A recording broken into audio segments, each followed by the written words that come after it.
आप देख रहे हैं फ्रीडम एक्सप्रेस। मैं हूं अंसरुल बारी। लोकसभा चुनाव को लेकर के तमाम सरगर्मियां इस वक्त अपने चरम पर चल रही हैं। एक तरफ जहां भारतीय जनता पार्टी संघ परिवार 22 जनवरी को अयोध्या में एक बड़ा इवेंट, उसे अगर कहा जाए तो गलत नहीं होगा, एक बड़ा इवेंट ऑर्गेनाइज कर रही है। यानी प्राण प्रतिष्ठा को लेकर के उसे पूरे देश में एक तरह से इवेंट के तौर पर प्रोजेक्ट किया गया है।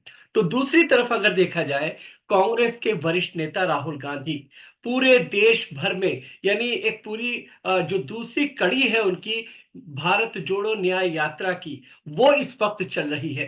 कांग्रेस इस पूरे मामले में दो हिस्सों में बटी हुई दिखती है। कांग्रेस के बहुत सारे नेता ये मानते हैं कि शायद जो प्राण प्रतिष्ठा है, कार्यक्रम है, उसमें कांग्रेस नेताओं को जाना चाहिए। लेकिन कुछ लोगों का कहना यह है कि चूंकि ये एक सरकारी बीजेपी का इवेंट है और इसका धर्म से लेना देना नहीं है, इस वजह से उसमें जाने की उस तरह से जरूरत नहीं है। राम सबके हैं, इसलिए इस प्रोग्राम के बाद जब भी जिसको मौका मिलेगा वो वहां पर जाएगा। लेकिन राजनीति इस पे जम करके हो रही है और समूचे विपक्ष के उन नेताओं को कटघरे में खड़ा किया जा रहा है कि जो लोग इस प्राण प्रतिष्ठा कार्यक्रम में शामिल नहीं हो रहे हैं या फिर वो बाद में जा रहे हैं, उनको लेकर के कई तरह के सवाल खड़े किए जा रहे हैं। और भारतीय जनता पार्टी की तरफ से ये कहा जा रहा है कि राम उन्हीं को बुलाते हैं जिनके नसीब में ये चीज लिखी हुई होती है। तो आज इसी चीज को हम समझने की कोशिश करेंगे कि क्या कांग्रेस पार्टी ने ऐन चुनाव के समय प्राण प्रतिष्ठा कार्यक्रम में ना जाकर के कोई गलती की है, उसको इसका क्या कुछ नुकसान होगा। क्योंकि इस वक्त हमारे साथ राज्यसभा के पूर्व सांसद और Indian Muslim for civil rights के चेयरमैन, बड़े ये कहा जाए कि राजनीतिक विश्लेषक के तौर पर मोहम्मद अदीब साहब को जाना जाता है, वो इस वक्त हमारे साथ हैं। हम तमाम हालात को जानने और समझने की कोशिश करेंगे कि आखिर प्राण प्रतिष्ठा जो कार्यक्रम अयोध्या में 22 जनवरी को किया जा रहा है, वो क्या है, कांग्रेस को उससे कितना फायदा या कितना नुकसान होता हुआ नजर आ रहा है, और 2024 के लोकसभा चुनाव जो कि इस वक्त सर पर है, इसका इस कार्यक्रम का उस पर कितना असर पड़ेगा। अजीत साहब, बहुत बहुत स्वागत है आपका। शुक्रिया शुक्रिया जनाब। अजीत साहब, सबसे जाहिर है कि इस वक्त पूरा देश अगर देखा जाए, अयोध्या में जो 22 जनवरी को प्राण प्रतिष्ठा कार्यक्रम आयोजित किया जा रहा है, उसको लेकर के तमाम तरह की तैयारियां पूरी हो चुकी हैं और नफा और नुकसान की बात की जा रही है। आप इसे कैसे देखेंगे? आनंद साहब, मैं तो अभी 3-4 दिन पहले अ, हिंदुस्तान से बाहर आया हुआ हूँ। सिंगापुर में हूँ। यहाँ आके एहसास हुआ कि मेरा मुल्क कैसे डूब रहा है, कहाँ फंस चुका है। यहाँ लोग मैं यहाँ सबसे पहले 68 में आया था, जब ये गांव की शक्ल थी। यहाँ बीच में आता रहा, मुल्क की तरक्की देखता रहा। अब यहाँ मैंने देखा कि यहाँ 65% चाइनीज हैं, 20-22% मलाई हैं, तामिल हैं। हर हर कौम के लोग यहाँ हैं। कोई इसकी बात ही नहीं करता है कि किसका मजहब ऊपर है और किसके मजहब नीचे है। ऐसे मुल्क तरक्की करते हैं।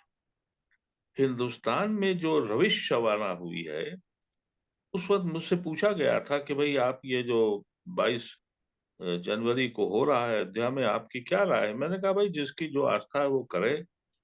लेकिन सरप्राइज ये हुआ कि जो उस सनातन धर्म के जो सबसे बड़े गुरु हैं चारों, शंकराचार्य और दूसरे जो इनके मजहबी लीडर्स हैं, वो ये कह रहे हैं कि ये सनातन धर्म की रवायत ही नहीं है।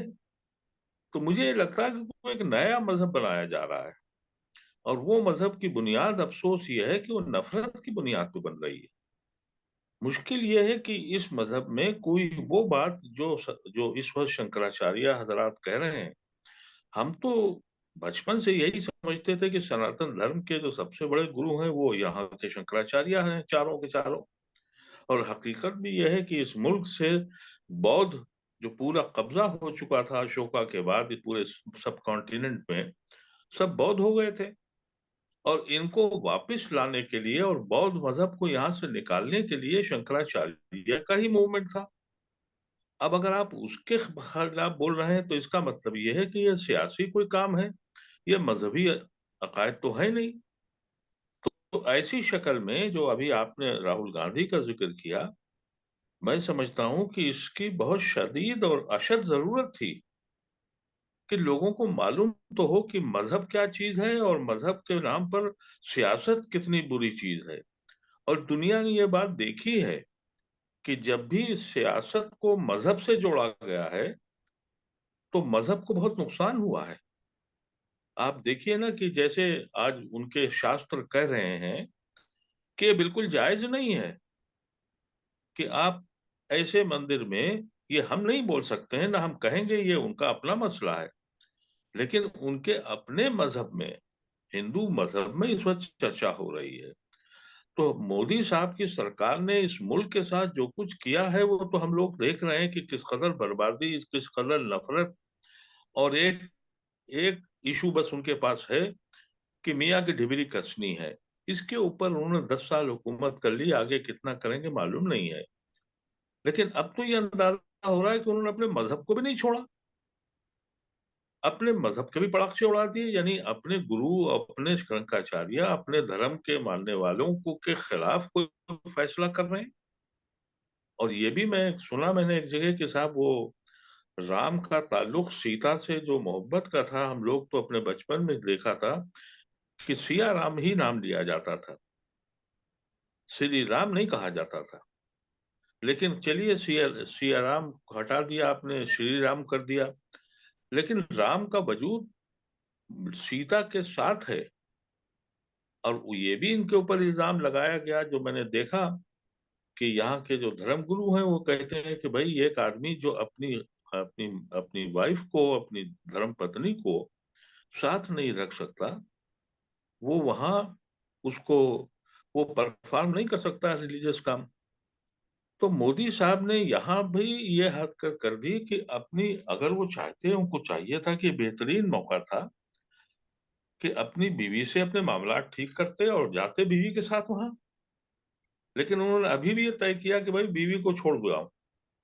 और इसी तरीके से, जिस तरीके से वो कहते हैं कि औरतों का बड़ा सम्मान किया जाएगा, ये कुछ ऐसे इशू हैं जिसमें मैं समझता हूँ मोदी साहब को बहुत नुकसान होने जा रहा है। उनको अगर नहीं भी हो रहा है तो हिंदू धर्म पे बहुत से सवाल उठ रहे हैं। बिल्कुल, अब हम आपको लोग, लगता है कि हिंदू धर्म पे सवाल उठ रहे हैं, लेकिन एक चीज आपसे ये समझना चाहेंगे, आपने धर्म और राजनीति का जो इस वक्त घोलमाल हो रहा है, जिस तरह से एक दूसरे के साथ कंबाइन नजर आ रहे हैं, सरकारी सतह पर तमाम चीजें हो रही हैं, ये कोई अनोखी चीज तो भारत में नहीं है। इससे पहले भी कांग्रेस पीरियड में इस तरह की चीजें हम देखते आए हैं। तो अगर भारतीय जनता पार्टी या इस तरह से जो संघ परिवार अगर इसको राजनीति के तौर पर इस्तेमाल करता हुआ धर्म को आगे बढ़ रहा है, तो इसमें हर्ज क्या है? नहीं देखिए, ऐसा है कि धर्म को, मैंने जैसे आपसे कहा हम्म, कि हिंदू मजहब में ये पहली बार हो रहा है। मुसलमानों ने तो ये तमाशे किए हैं कि साहब मजहब को सियासत से जोड़ा है, और हम्म, उसको, उसकी सजा मुसलमानों ने बराबर पाई है और आज भी पा रहे हैं। और हम वो लोग हैं जो इसके खिलाफ रहे हैं हमेशा। हम्म, लेकिन हिंदू मजहब में ये कभी ऐसा नहीं हुआ हम्म, कि उनके जो सबसे बड़े गुरु हैं, जो जो रिलीजियस लीडर्स हैं, वो ये कह रहे हैं कि ये जायज नहीं है। हम्म, और हुकूमत ये चाह रही है कि इलेक्शन के लिए हमको करना ही है, चाहे जायज हो या नाजायज हो, हम्म, चाहे ये हमारे ग्रंथों में लिखा हो या हमारी किताबों में हो, हम इसकी हम्म, परवाह नहीं कर रहे क्योंकि हमें तो इलेक्शन जीतना है। हम्म, ये खतरनाक पहलू है। हमारे ऐसे लोग जो इस पूरे धर्म को से वाकिफ नहीं थे, इस पूरे समाज के इस तमाशे के बाद मेरे ऐसे कितने लोगों की बात समझ में आ गई है कि ये रिलीजियस काम नहीं हो रहा है। इससे पहले तो मैं ये कह रहा था कि भाई उनका रिलीजियस काम है, हम क्यों बोले हैं। लेकिन अब ये लग रहा है कि ये रिलीजियस काम नहीं है, इसलिए कि जो उनके शंकराचार्य हजरात हैं और जो उनके बड़े बड़े धर्म गुरु हैं, वो ये कह रहे हैं कि ये मजहबी एतबार से गलत हो रहा है। बिल्कुल ठीक है। लेकिन अदीब साहब, चूंकि आपने कहा कि उनके धर्मगुरु ये कह रहे हैं कि ये मजहबी एतबार से गलत हो रहा है, लेकिन जो सवाल हमने आपसे ये किया था, वो जाहिर है कि कांग्रेस इससे अछूती नहीं है। 2014 में जब पहली बार भारतीय जनता पार्टी सत्ता में, केंद्र की सत्ता में जो है काबिज हुई, उसके बाद कांग्रेस ने अपना एनालिसिस किया और उसमें ये पाया कि एक चीज उभर कर के आए कि मुसलमान से करीब कांग्रेस दिखी, और हार्डकोर एक तरफ हिंदुत्व था, दूसरी तरफ कांग्रेस ने ये मशवरा दिया अपने नेताओं को कि नर्म हिंदुत्व यानी सॉफ्ट हिंदुत्व का एक कॉन्सेप्ट देखा गया। और नतीजा ये हुआ कि पिछले महीनों जो चुनाव हुए 5 राज्यों के, उसमें कांग्रेस को एक तरह से इसी चीज का एक तरह से सामना करना पड़ा, और नतीजा ये हुआ कि 3 राज्यों में बुरी तरह से कांग्रेस हारी है, जो कि हिंदी बेल्ट के अहम राज्य कहे जाते हैं। तो ये जो तमाम चीजें हो रही हैं, कहीं ना कहीं दोनों ही पार्टियां, चाहे कांग्रेस हो या भारतीय जनता पार्टी हो, वो बीजेपी के ही उस पर जाकर के पिच पे खेलती हुई नजर आ रही। बिल्कुल आपने सही कहा, क्योंकि पिछले 10-15 साल से यहाँ लड़ाई इस मुल्क में इस बात पे शुरू हो गई कि हम बड़े हिंदू कौन हैं। और जब से ये अडवाणी साहब ने एक यात्रा निकाली थी और फिर 2014 में मोदी साहब वापस आए, तो ये पहला इंसिडेंट था जब उन्होंने ये एक फार्मूला अपनाया कि माइनस मुसलमान हम हाकिम वक्त बनेंगे, और वो बन गए। नतीजा हुआ कि कांग्रेस पार्टी के जो सबसे दिग्गज नेता एंथोनी साहब थे, उन्होंने, एंथोनी साहब ने तो अपनी रिपोर्ट में कह दिया कि हम इसलिए हार गए क्योंकि हम मुसलमान पार्टी कहलाते थे। उसकी वजह से कांग्रेस पार्टी नहीं, हर पार्टी ने यह समझा कि ये बोझा है, मुसलमानों को लेके चलने से फायदा नहीं है, हमें हिंदू बनना पड़ेगा। और फिर वो कौन कितना बड़ा हिंदू बनेगा, इसी पे इलेक्शन हो रहा है। और अब सिर्फ एक राहुल गांधी एक पहली आवाज उठी जिसने कहा भाई हम मजहब के नाम पे लड़ाई नहीं लड़ेंगे, हम मुल्क के मुद्दों पे लड़ाई लड़ेंगे। अब कुछ सोच बदली है, लेकिन डैमेज इतना हो चुका है, नौजवान बच्चा एक इस हद तक नफरत करने लगा है मुसलमानों से कि कितना वक्त लगेगा मैं नहीं कह सकता। लेकिन संजीदा हिंदू हजरात भी अब ये सोचने लगे हैं कि ये मजहबी काम नहीं हो रहे हैं, क्योंकि देखिए हिंदू मजहब में टॉलरेंस बहुत है, लेकिन ये एक जो नया मजहब बनाया जा रहा है, ये वायलेंस पे बेस है। यानी मिसाल के तौर पर नवरात्रि की पूजा होती थी और ये सारे फंक्शंस इनके मंदिरों में होते थे। अब क्या नवरात्र। हो रहा है, नवरात्र मनाते थे और वो भी होते हैं, ये इनके रिलीजियस होते हैं, लेकिन अब रामनवमी की पूजा मंदिर में नहीं हो रही है, मस्जिदों के सामने तलवार हिला हिला के और मुख्तलिफ मस्जिदों पे झंडे गाड़ के रामनवमी मनाई जा रही है। ये किस मजहब ने सिखाया है कि आप किसी के मजहब के उसमें जाएं और वहां जाके करें? ये सनातन धर्म नहीं है।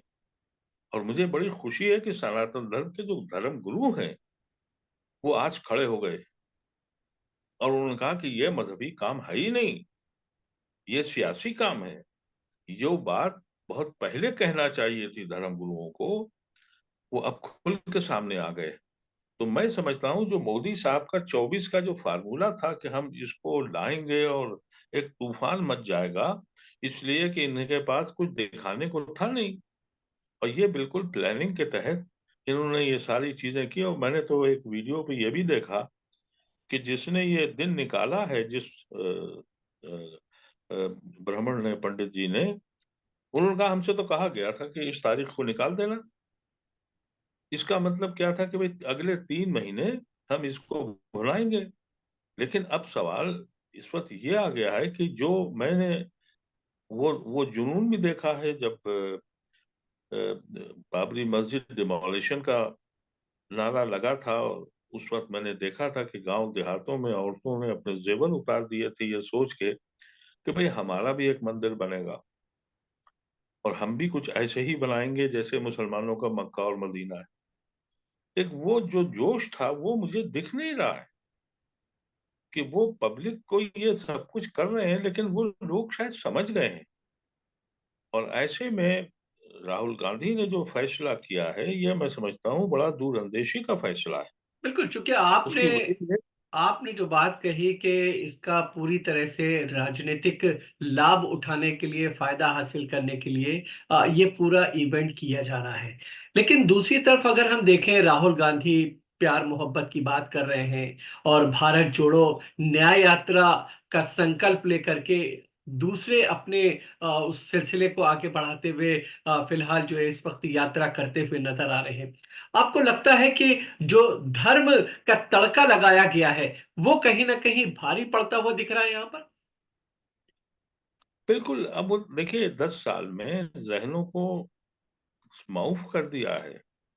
उनकी नजर में पिछले 10 साल में जिस तरह की ट्रेनिंग दी गई है और जिस तरह की ट्रेनिंग के बाद उनको हुकूमतों में कामयाबी मिली है, इलेक्शन में जीते हैं, तो जीत की खुशी में या जीत की उम्मीद में लोगों ने वही फार्मूला अपना लिया कि भाई अगर ये करते हैं तो हम जीत जाएंगे।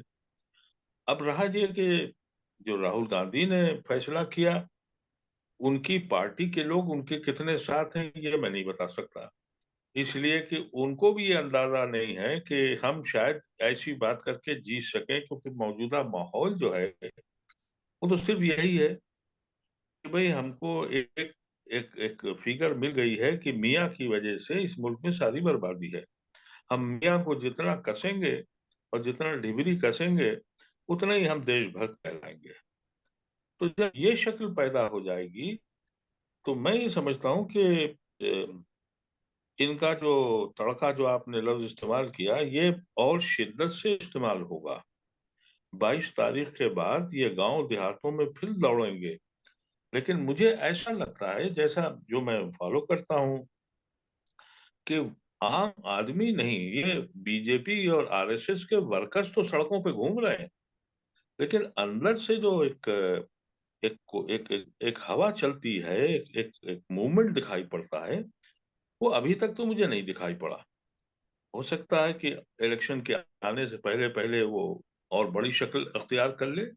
लेकिन सरे दस्त ये बड़ा मुश्किल मसला है कि आप अपने धर्म गुरुओं के विशेष के और उनकी राय के खिलाफ कोई तहरीक चलाएं और उनको वो सपोर्ट मिले जो उनको 1900 में मिला था, 90 में। अच्छा, एक अहम सवाल ये आपसे ये जानना चाहेंगे अदीब साहब कि एक तरफ भारतीय जनता पार्टी प्राण प्रतिष्ठा के जरिए से जो है एक माहौल क्रिएट कर रही है, उसे चुनावी लाभ के तौर पर उसको हासिल करना चाहती है। दूसरी तरफ कांग्रेस पार्टी है जो विकास की बात कर रही है, जो बेरोजगारी की बात कर रही है, भारत जोड़ो न्याय यात्रा की बात कर रही है। लेकिन यहाँ सवाल सबसे अहम ये पैदा होता है कि बीजेपी को रोका कैसे जाए, और वो भी उस सिचुएशन में जबकि कांग्रेस खुद जो है कई हिस्सों में बटी हुई नजर आ रही है। कांग्रेस ये डिसाइड नहीं कर पा रही है कि उसे करना क्या है, वो खुद कंफ्यूज है। आखिर होना क्या है ये?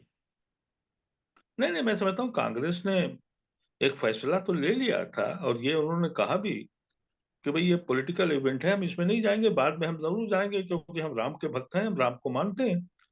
लेकिन अगर राम को इस्तेमाल किया जाएगा पॉलिटिकली तो हम उसमें शरीक नहीं होंगे, क्योंकि ये तो बीजेपी का फंक्शन है, ये मजहबी फंक्शन नहीं है, ये उनकी बिल्कुल क्लियर लाइन है। और मैं आपसे एक बात और बता दूं, अगर ये बीजेपी के लोग सोच रहे हैं कि हम सिर्फ इसी पे हुकूमत अख्तियार कर लेंगे, तो मुझे दो तीन चीजों पे बड़ा शुबा है। हम्म। देखिए, इसके असरात होंगे राजस्थान में, इसके असरात होंगे दिल्ली में, हरियाणा में, यूपी में, मध्य प्रदेश में, जो हिंदी बेल्ट है, हम्म। इसके असरात होंगे अगर बहुत हुए। या यहाँ मैक्सिमम सीटें तो उनके पास ऑलरेडी आ चुकी हैं। यानी राजस्थान में 25 में 25 का भी इसके ऊपर तो नहीं ले जा सकते। हम्म। हरियाणा में 10 की 10 इनकी इसके ऊपर नहीं ले जा सकते। हम्म। दिल्ली में 7 की 7 इनकी इसके ऊपर नहीं ले जा सकते। तो वो सीट कहाँ बढ़ेगी? नहीं तो आपको ये लगता है कि बीजेपी जो कह रही है 400 पार की जो एक नारा दिया गया है, बात कही गई है, वो उस तरह से जो है वो तस्वीर नहीं है, गलत बयानी से काम लिया जा रहा है?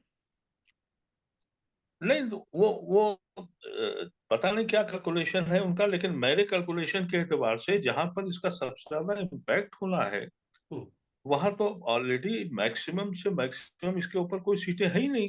हम्म, मध्य प्रदेश में 28 में से 27 हैं। हम्म, तो भाई कितनी सीटें आप बढ़ाएंगे? हम्म, और जो मैंने अभी 3 दिन की राहुल गांधी की यात्रा को फॉलो किया टीवी पे, हम्म, तो मुझे लगता है वहां भी 25 सीटें थी, उसमें कांग्रेस की शायद एक सीट है या एक भी नहीं है। लेकिन मुझे लगता है कि उस 25 में उनकी कुछ बढ़ेंगी। अब सिर्फ सबसे बड़ा मसला यह है कि इस वक्त जो माइनॉरिटी है, स्पेशली मुस्लिम्स हैं, हम्म, उनका बहुत अहम रोल है।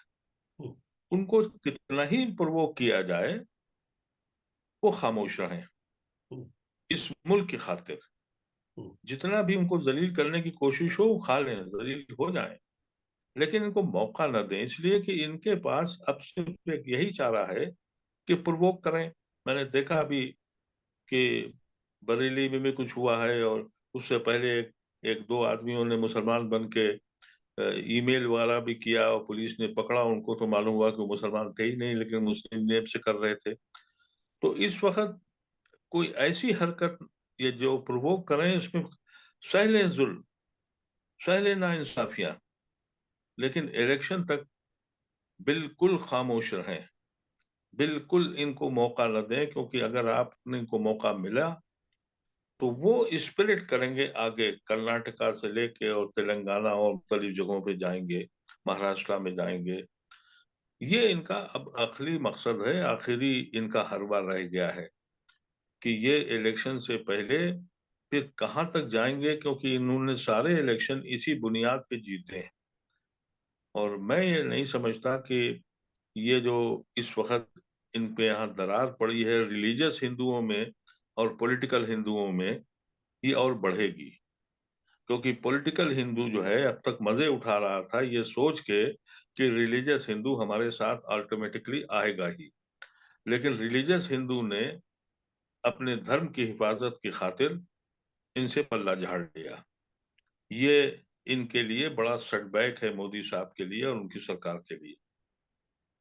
नहीं, लेकिन आपको लगता है कि कांग्रेस की जो तैयारियां हैं, खास तौर से जो पिछले महीने जो चुनाव हुए 5 राज्यों में, और उसमें 3 बड़े राज्यों में कांग्रेस जिस बड़े पैमाने पर हारी, और आजकल जिस तरह से ईवीएम को लेकर के भी सवाल खड़े किए गए, और एक तरफ राहुल गांधी की जो पूरी यात्रा है, जो तैयारी है कांग्रेस की, आपको लगता है कि ये काफी है?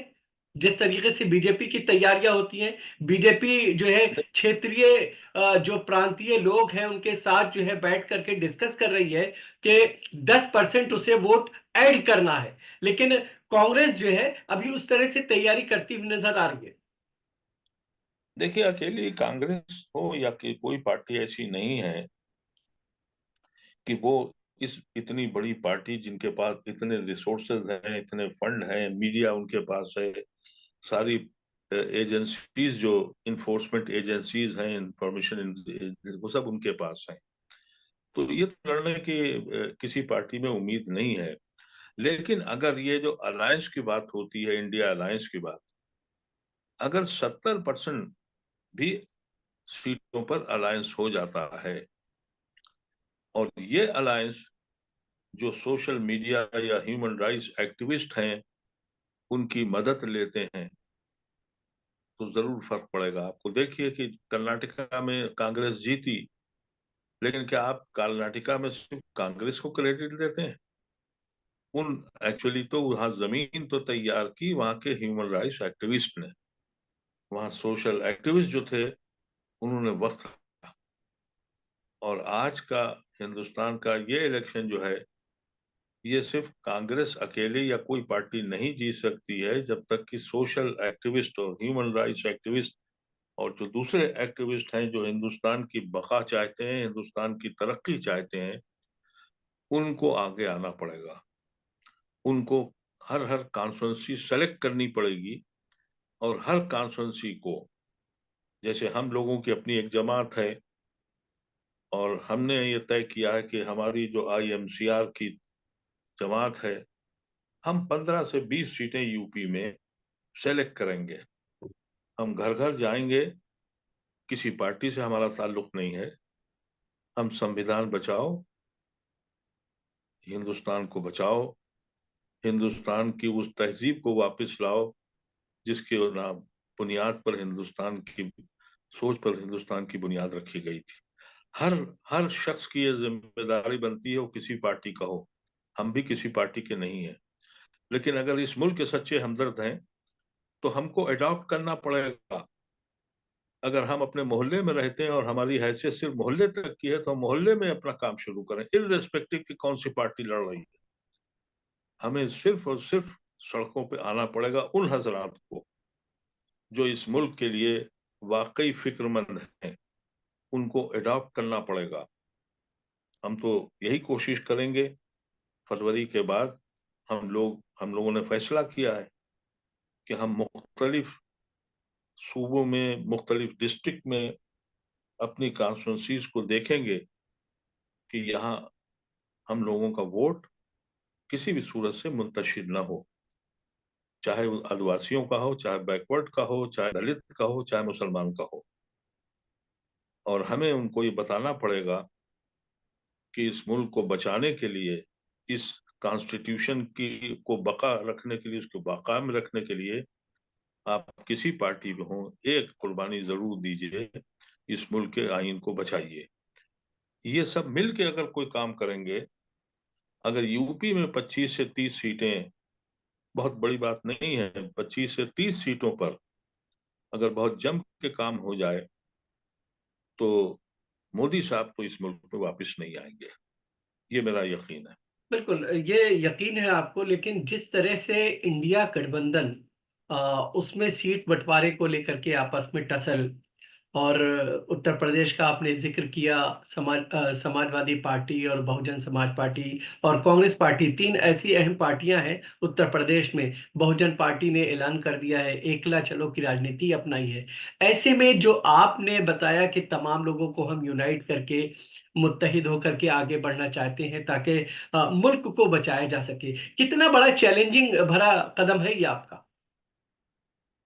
बिल्कुल, देखिए ऐसा है कि जो पार्टी इस वक्त इस फिक्र में है कि मेरी पार्टी बड़ी हो जाए, मुझे स्पेस मिल जाए, वो इस मुल्क का दुश्मन है। ये वक्त पार्टी बनाने का नहीं है, ये वक्त है इस मुल्क को बचाने का, इस मुल्क की रूह को बचाने का। इस मुल्क की रूह जो है वो यहाँ का कॉन्स्टिट्यूशन है, उसको बचाने के लिए आपको सेक्रीफाइस करना पड़ेगी। अगर आप सेक्रीफाइस नहीं करते हैं तो आप देशद्रोही हैं मेरी नजर में। तो मैं ये समझता हूँ कि मेरी जो आज सेहत है या उम्र है, मैंने भी फैसला किया अगर जिंदा रहा तो 2.5-3 महीने मैं मुख्तलिफ कॉन्स्टिट्यूंसी में जाऊंगा। शायद मैं 10 लोगों को भी अगर कन्विंस कर सकता हूँ तो मैंने कंट्रीब्यूशन किया अपने मुल्क के लिए। ये फैसला सबको करना पड़ेगा। बिल्कुल। आप हम बहुत बड़े आदमी नहीं हैं, हम नहीं कह सकते कि हम बहुत ज्यादा वोट ला सकते हैं, लेकिन 10-15-20 लोगों को तो हम कन्विंस कर सकते हैं, बता सकते हैं हक़ क्या है। ये जिम्मेदारी आम हिंदुस्तानियों की है, वो किसी पार्टी में रहे हों और किसी पार्टी में ना भी हों, सिर्फ और सिर्फ अपने कारोबार में या तिजारत में लगे हैं, उनके लिए भी ये अहम इलेक्शन है, उनको भी आगे आना चाहिए। मैं आपके चैनल के थ्रू ये कहना चाहता हूं कि ये पॉलिटिकल पार्टीज की जिम्मेदारी अकेली नहीं है, यहाँ की आवाम की जिम्मेदारी है। और उसमें अगर कोई सहयोगी नहीं बनता है और यूनाइट होकर लड़ने को तैयार नहीं है, तो वो इस मुल्क के लिए अच्छा नहीं कर रहा है। अपनी जात के लिए तो कुछ फायदा उठा सकता होगा कुछ वक्तों के लिए, लेकिन उसके आने वाली नस्लें उसको कोसेंगी, उसको बुरा भला कहेंगी कि बिल्कुल, सब बहुत कुछ हो रहा था, बैठे रहे। बिल्कुल, बहुत बहुत शुक्रिया अदीब साहब, आपने विस्तार से बातचीत की और ये बताया कि किस तरीके से धर्म और राजनीति का जो घालमेल है वो आने वाले भारत के भविष्य के लिए कितना बड़ा चैलेंजिंग भरा कदम हो सकता है और किस तरह से इन तमाम चीज़ों से बचा जाए, आपने इस पर विस्तार से बातचीत की। बहुत-बहुत शुक्रिया। आज की इस खास चर्चा में फिलहाल इतना ही। इजाज़त दीजिए। आदाब।